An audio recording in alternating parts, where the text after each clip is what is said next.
Hello students, आज इस video में हम करेंगे सीबीएसई बोर्ड परीक्षा 2021 में नए पैटर्न के हिसाब से भाग गए यानी कि पार्ट सी के 3 अंक वाले क्वेश्चन यानी कि 3 मार्क क्वेश्चन। तो ये क्वेश्चन बोर्ड परीक्षाओं में बार बार पूछे गए सवाल हैं, तो इम्पॉर्टेंट सवाल हैं। तो अगर आप 90 प्लस अंक प्राप्त करना चाहते हैं तो इस पूरी श्रृंखला को ज़रूर देखें। ये इस श्रृंखला का 15वां भाग है। इससे पहला के जो 14 अगर आपने भाग नहीं देखे हैं तो आप डिस्क्रिप्शन में जाके लिंक पे देख सकते हैं, या सैम्पल पेपर के नाम से जो मेरे प्लेलिस्ट है उसको भी आप देख सकते हैं। तो शुरू करते हैं वीडियो को। तो क्वेश्चन नंबर 20 से जो हैं आपके 3 नंबर वाले क्वेश्चन शुरू होंगे। तो 20, 21, 22 और 23 यानी कि 20 से लेकर 23 तक 4 क्वेश्चन आते हैं। तो इन क्वेश्चंस को हमने करना है। तो पहला जो क्वेश्चन है इसका वीडियो का वो है कि हड़प्पा वासियों द्वारा कृषि के लिए प्रयुक्त सिंचाई के तरीकों का वर्णन कीजिए, यानी कि describe the irrigation method used by the Harappans for agriculture. तो इसका आंसर हम जो है पॉइंट बना के इस तरह से देंगे कि अधिकांश हड़प्पा स्थल जो है वो अर्ध शुष्क क्षेत्रों में स्थित हैं, यानी कि वहाँ बारिश काफ़ी कम होती है। अर्ध शुष्क का मतलब है कि कम वर्षा वाले क्षेत्र हैं, तो उनमें ये स्थित है जहाँ संभवतः कृषि के लिए सिंचाई की आवश्यकता पड़ती होगी। क्योंकि बारिश कम होती है तो अन्य साधनों की आवश्यकता ज़रूर पड़ती होगी, तो सिंचाई के लिए कुछ अन्य तरीके भी प्रयुक्त किए जाते होंगे। और दूसरा ये है कि अफ़गानिस्तान में जो शूरतगई नामक हड़प्पा स्थल से नहरों के कुछ अवशेष मिले हैं, यानी कि वहाँ पे नहरों के अवशेष शूरतगई अफ़गानिस्तान में मिले हैं, परंतु पंजाब और सिंध में नहीं मिले हैं। तो इसका मतलब जो है हर जगह नहरों से सिंचाई नहीं की जाती थी और अन्य साधनों का भी प्रयोग किया जाता था। और तो ऐसा संभव है कि प्राचीन नहरें बहुत पहले ही गाद से भर गई होंगी। तो ऐसा भी हो सकता है कि कुओं से प्राप्त पानी का प्रयोग सिंचाई के लिए किया जाता होगा। तो इसका मतलब ये है कि सिंचाई के जो उस समय के जो संभवतः तरीके थे वो ये हो सकता है कि नहरों से तो सिंचाई होती होगी, लेकिन नहरों के क्योंकि अवशेष खाली शूरतगई में मिले हैं, और हो सकता है कि पंजाब और सिंध में इसलिए ना मिले हों क्योंकि पहले नहरें जो हैं वो कच्ची नहरें हुआ करती थी, तो वो गाद वगैरह से भर गई होंगी, इसलिए ही वो अभी हमारे को वर्तमान में नहीं मिल पाई होंगी। और ऐसा भी हो सकता है कि सिंचाई कुओं के द्वारा की जाती होगी, कुओं के पानी से की जाती होगी, इसीलिए भी नहरें नहीं मिली हैं इन क्षेत्रों में। तो ये अंदाज़ा लगाते हैं कि पंजाब और सिंध में अगर नहरें नहीं मिली हैं तो वहाँ सिंचाई के लिए कुओं के पानी का उपयोग किया जाता होगा। और इसके अलावा जो धौलावीरा गुजरात में जो जलाशय मिले हैं यानी कि तालाब मिले हैं, उनसे पता लगता है कि कृषि के लिए जल संचयन यानी कि पानी एकत्र करने की प्रथा वहाँ पर प्रचलित थी। यानी कि तालाब बनाकर जलाशय बनाकर पानी उनमें वर्षा का एकत्र किया जाता था और बाद में सिंचाई के लिए प्रयोग किया जाता था। तो इस तरह से हड़प्पाई सभ्यता में सिंचाई के जो हमारे को पॉइंट नज़र आते हैं वो ये है कि क्योंकि अर्ध शुष्क क्षेत्रों में हड़प्पा सभ्यता स्थित थी तो वहाँ पे वर्षा कम होती थी, इसलिए नहरों के द्वारा या कहीं कहीं कुओं के द्वारा या कहीं कहीं जलाशय यानी कि तालाबों के द्वारा भी सिंचाई की जाती थी। अगला क्वेश्चन है क्वेश्चन नंबर 21। मंदिरों के निर्माण में विजयनगर के शासकों द्वारा प्रारंभ किए गए किन्हीं 3 विचारों का वर्णन कीजिए, यानी कि describe any 3 ideas started by the rulers of Vijayanagara in the construction of temples. यानी कि आपको ये बताना है कि मंदिरों को बनाने में जो उनका मंदिरों का निर्माण किया गया, किन 3 नए विचारों का उन्होंने शुरुआत की विजयनगर के शासकों ने, उनका यहाँ पर हमारे को वर्णन करना है। तो हम इसका पॉइंट वाइज इसका वर्णन इस प्रकार करेंगे कि पहला पॉइंट है कि विशाल स्तर पर बनाई गई संरचनाएं जो हैं वो राजकीय सत्ता की घोतक थी, यानी कि ये जो है बताती थी कि राजा जो है कितना पावरफुल है, कितना जो है उसकी सत्ता बड़ी है। तो वो जितने बड़ा मंदिर बनाता था, जितने बड़े मंदिरों की संरचनाएं बनाता था, उसे वहाँ पे उसके शासनकाल में उतना ही बड़ा सम्राट समझा जाता था। और दूसरा जो है गोपुरम, जो मंदिरों के प्रवेश द्वार होते थे वो अक्सर जो है केंद्रीय देवालयों से, यानी कि मंदिर के जो गर्भगृह होते हैं उनसे बहुत ऊंचे बनाए जाते थे, और ऊंचे गोपुरम जो है बहुत दूर से ही मंदिर के होने के संकेत देते थे, यानी कि दूर से ही पता लग जाता था कि यहाँ पर मंदिर है। इसके लिए जो मंदिरों के प्रवेश द्वार जिन्हें गोपुरम कहते हैं वो काफ़ी ऊंचे बनाए जाते थे। तो ये प्रथा भी वहाँ के विजयनगर के शासकों ने प्रारंभ की थी। और तीसरा ये है कि मंडप, यानी कि बरामदा टाइप के जो होते थे लंबे स्तंभों वाले गलियारे, वो अक्सर मंदिर परिसर में स्थित देवालयों के चारों ओर बने थे। यानी कि मंदिर में जो देवालय होते थे जहाँ मूर्तियाँ रखी जाती थी उसके जो साइड में एक लंबे गलियारे बनाए जाते थे जिनमें मंडप होते थे, और लंबे स्तंभ यानी कि पिलर वाले जो होते थे कॉरिडोर यानी कि गलियारे जो है वो बनाए जाते थे। तो ये भी एक नई प्रथा जो है उन्होंने मंदिर निर्माण में शुरू की थी।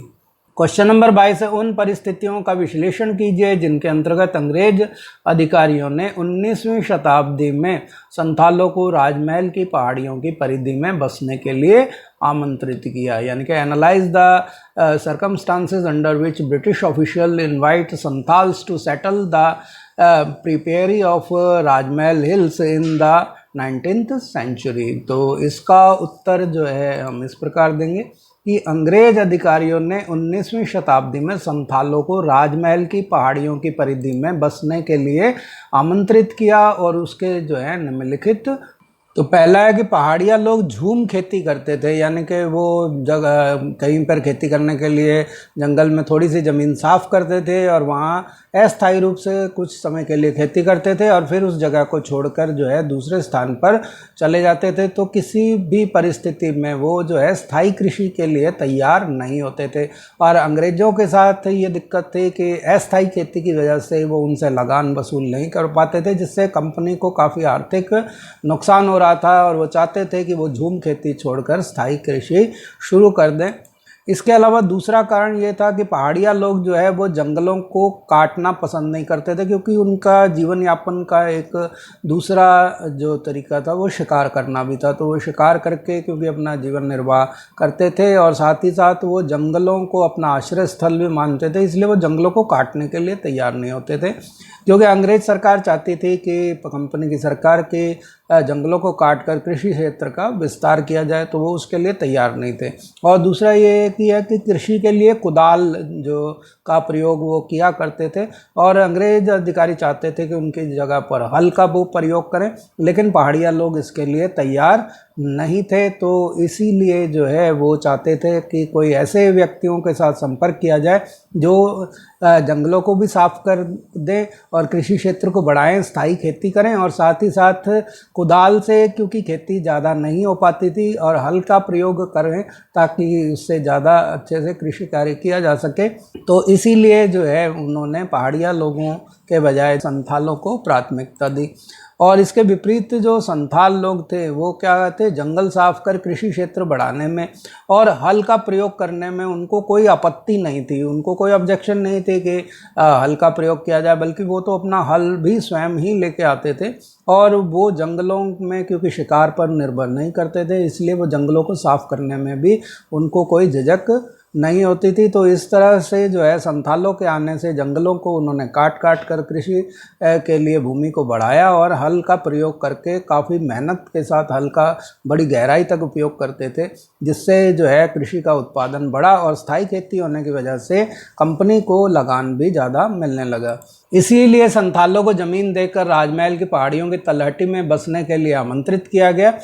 उनको कहा गया कि वो राजमहल की पहाड़ियों के नीचे, तलहटी का मतलब होता है जो जहाँ से पहाड़ शुरू होते हैं मैदान ख़त्म होके, तो उसके आसपास का पहाड़ों के नीचे जो मैदान होते हैं बिल्कुल जहाँ से पहाड़ शुरू होते हैं, तो उसे पहाड़ियों की तलहटी कहा जाता है, बेस कहा जाता है, फुट हिल्स कहते हैं। तो वहाँ पर जो है उनको बसने के लिए कहा, क्योंकि पहाड़ियों के ऊपर जो है वो पहाड़िया लोग रहते थे, तो नीचे तलहटी में उनको बसने के लिए आमंत्रित किया गया। तो वर्ष 1832 तक एक बहुत बड़े इलाके को जो है उन्होंने दामिन कोह के रूप में सीमांकित किया, यानी कि जो संथालों के रहने के लिए जो ज़मीन उन्होंने बताई कि यहाँ पर आपको बसना है, वो दामिन कोह कहलाती थी। तो इसे संथालों की भूमि घोषित किया गया।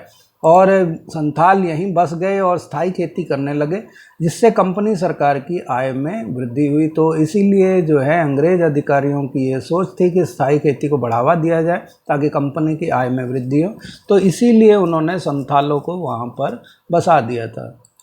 क्वेश्चन नंबर 23 जो है वो है, स्वराज के लिए हिंदू, मुसलमान, पारसी, सिख सबको एकजुट होना पड़ेगा। गांधी जी के इस कथन को असहयोग आंदोलन के संदर्भ में स्पष्ट कीजिए। यानी कि for Swaraj Hindu, Muslim, Parsis, Sikhs all have to be united. Explain this statement of Gandhi ji in the context of non-cooperation movement। तो इसका उत्तर जो है हमारे को इस प्रकार देना है कि रॉलेट एक्ट के विरुद्ध जो सत्याग्रह किया गया था, रॉलेट सत्याग्रह, उसकी सफलता से उत्साहित होकर गांधी जी ने असहयोग आंदोलन शुरू करने का निर्णय लिया और उन्होंने स्वराज प्राप्त करने के लिए असहयोग को, जो असहयोग आंदोलन था और उसी समय अली बंधुओं द्वारा जो खिलाफत आंदोलन चलाया जा रहा था, तो असहयोग को खिलाफत के साथ मिलाने से भारत के दो प्रमुख समुदाय हिंदू और मुसलमान मिलकर औपनिवेशिक शासन का अंत कर देंगे। ऐसा गांधी जी का विचार था कि हिंदू और मुस्लिम दोनों अगर असहयोग आंदोलन और खिलाफत आंदोलन मिल जाएं तो ये दो बड़े समुदाय मिलकर भारत में जो कंपनी का शासन था, औपनिवेशिक शासन था, उसको ख़त्म कर देंगे। तो इस प्रकार असहयोग आंदोलन आरंभ हुआ जिसमें हिंदू, मुसलमान आदि सब ने बढ़ चढ़ कर भाग लिया। यानी कि यहाँ पर कोई धर्म का आधार नहीं था, सिर्फ देश को आज़ाद करने वाली बात थी। तो सभी धर्मों के लोगों ने इसमें बढ़ चढ़कर भाग लिया। तो इस आंदोलन के दौरान जो मुख्य गतिविधियां थी वो ये थी कि स्कूल कॉलेजों को छोड़ना, यानी कि स्कूल कॉलेजों का बहिष्कार किया गया जो अंग्रेजों द्वारा खोले गए थे।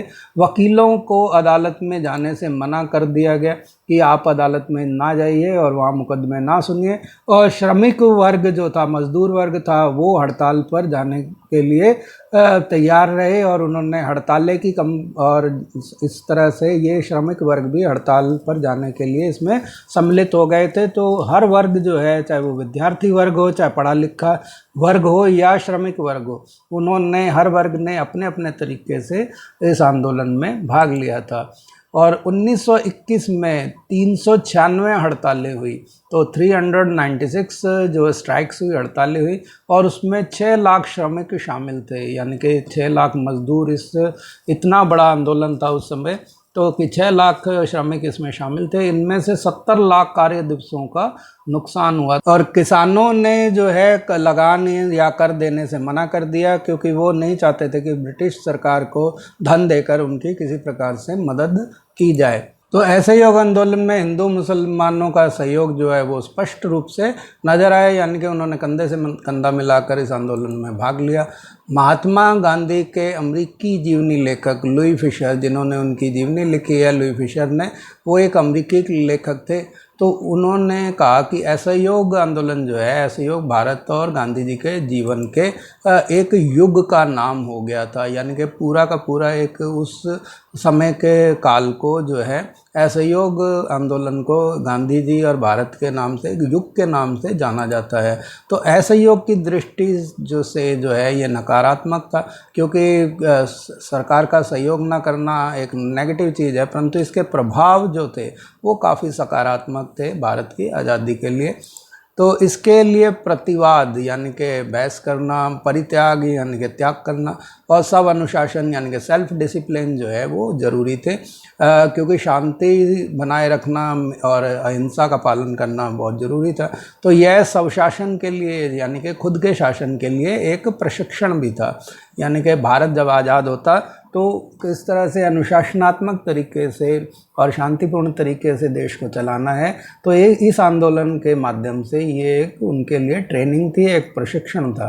1857 के विद्रोह के बाद पहली बार असहयोग आंदोलन के बलस्वरूप अंग्रेजी राज की नींव हिल गई और अंग्रेजी राज को जो है काफ़ी गहरा धक्का पहुंचा। परंतु फरवरी 1922 में संयुक्त प्रांत के चोरी चौरा नामक स्थान पर किसानों द्वारा एक पुलिस स्टेशन पर आक्रमण कर इसमें आग लगा दी, जिससे 22 पुलिस वालों की जान चली गई।